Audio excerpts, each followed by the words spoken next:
Ajo që ndodhi me Selinën dhe maman e saj është një nga momentet më të forta emocionale që mund të jap një reality show si Big Brother.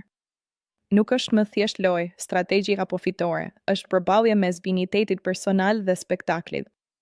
Le ta shohim pak më thellë këtë situatë. Fjalët e mamas në fillim janë thelbësore. Ajo nuk hyn duke e kritikuar, por duke e ngritur vajzën e saj.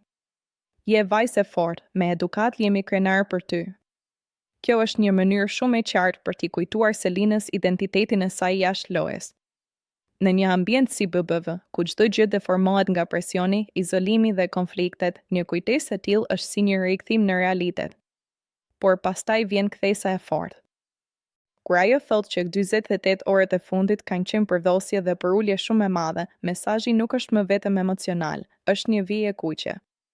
Nëna po vendos një kufi, ka një pit ku loja nuk është më lojë, por cenimi i dinitetit. Kjo është shumë e rëndësishme, sepse në Big Brother shpesh normalizohen situata që jashtë do konsideroheshin të papranueshme. Fyerje, presion psikologjik, poshtërime, të gjitha